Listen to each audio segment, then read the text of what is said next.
তৎকৃপা তমহং বন্দে পরমানন্দ মাধবম। ঐকতান, রবীন্দ্রনাথ ঠাকুর।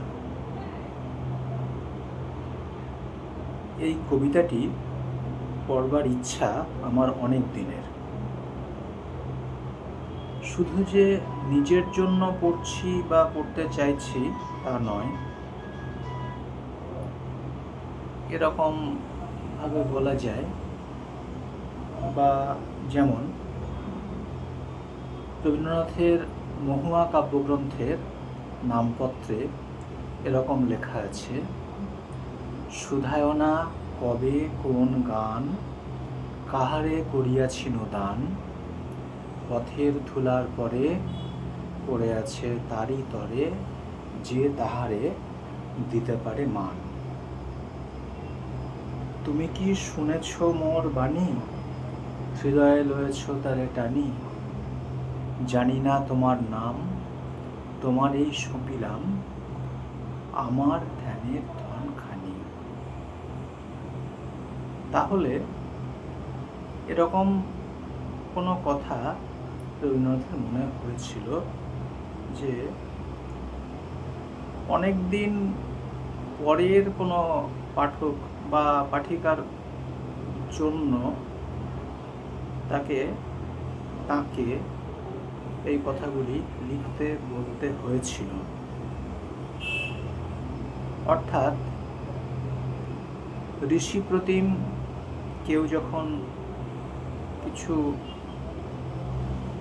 মনন করেন, লেখেন, বলেন, তা তার সমকালকে পেরিয়ে তার ভাবিকালের প্রতিও যায়। এইরকম একটা জায়গা থেকে আমার এই কবিতাটা পড়বার ইচ্ছা। যারাই এই কবিতাটি এক বা দুবার বা বেশিবার পড়েছেন ও আত্মস্থ করেছেন,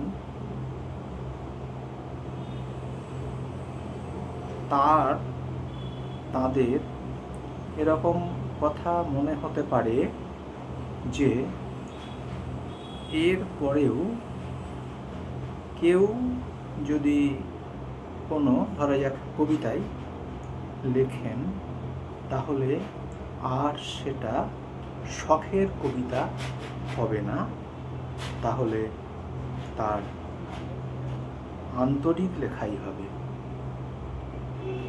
ভূমিকা বড় বেশি হয়ে গেল, আমি মূল কবিতাটি পড়ছি বা পড়বার চেষ্টা করছি।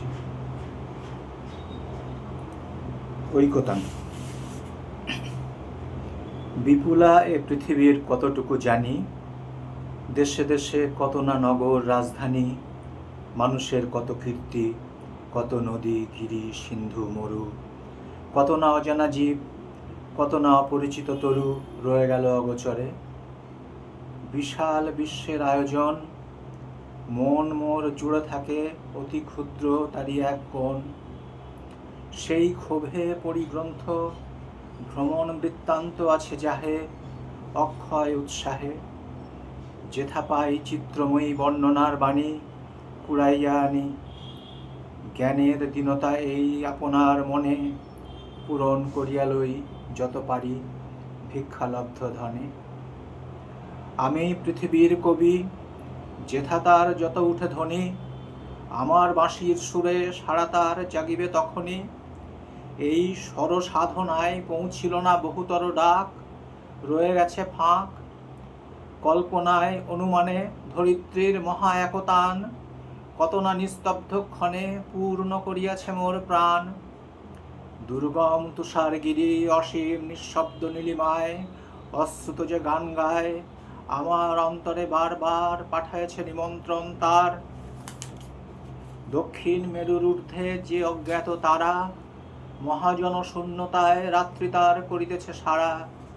সে আমার অর্ধরাত্রে অনিমেষ চোখে অনিদ্রা করেছে স্পর্শ অপূর্ব আলোকে। সুদূরের মহাপ্লাবী প্রচণ্ড নির্ঝর মনের গহনে মোর পাঠায়েছে স্বর। প্রকৃতির ঐকতান স্রোতে নানা কবি ঢালে গান নানা দিক হতে। তাদের সবার সাথে আছে মোর এইমাত্র যোগ। সঙ্গ পাই সবাকার, লাভ করি আনন্দের ভোগ। গীতভারতীর আমি পাইত প্রসাদ, নিখিলের সঙ্গীতের স্বাদ। সবচেয়ে দুর্গম যে মানুষ আপন অন্তরালে, তার কোনো পরিমাপ নাই বাহিরের দেশে কালে। সে অন্তর্ময়, অন্তর মিশালে তবে তার অন্তরের পরিচয়। পাইনে সর্বত্র তার প্রবেশের দ্বার, বাধা হয়ে আছে মোর বেড়াগুলি জীবনযাত্রার। চাষি খেতে চালাইছে হাল, তাঁতি বসে তাঁত বনে, জেলে ফেলে জাল।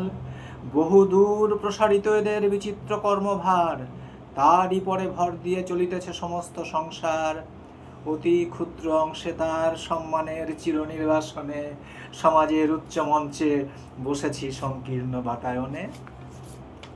মাঝে মাঝে গেছি আমি ও পাড়ার প্রাঙ্গণের ধারে, ভিতরে প্রবেশ করি সে শক্তি ছিল না একেবারে। জীবনে জীবন যোগ করা, না হলে কৃত্রিম পণ্যে ব্যর্থ হয় গানের পসরা। জীবনে জীবন যোগ করা, না হলে কৃত্রিম পণ্যে ব্যর্থ হয় গানের পসরা। তাই আমি মেনে নিই সে নিন্দার কথা, আমার সুরের অপূর্ণতা।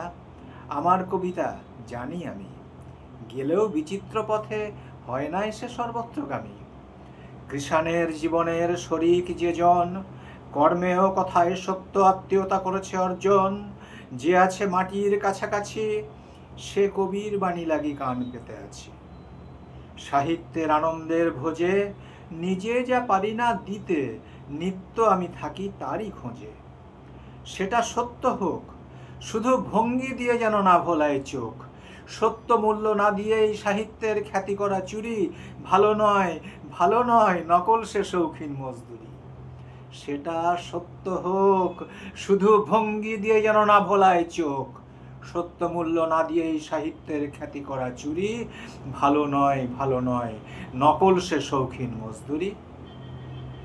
এসো কবি অখ্যাত জনের, নির্বাক মনের, মর্মের বেদনা যত করিও উদ্ধার।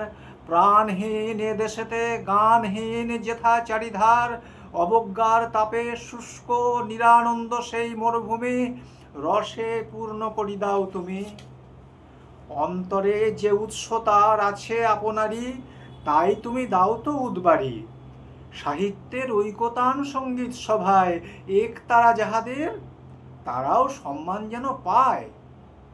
সাহিত্যের ঐকতান সঙ্গীত সভায় একতারা যাহাদের, তারাও সম্মান যেন পায়। মুখ যারা দুঃখে সুখে, নত শির স্তব্ধ যারা বিশ্বের সম্মুখে, ওগো গুণী কাছে থেকে দূরে যারা, তাহাদের বাণী যেন শুনি। তুমি থাকো তাহাদের জ্ঞাতি, তোমার খ্যাতিতে তারা পায় যেন আপনারই খ্যাতি। আমি বারংবার তোমারে করিব নমস্কার, তোমারে করিব নমস্কার।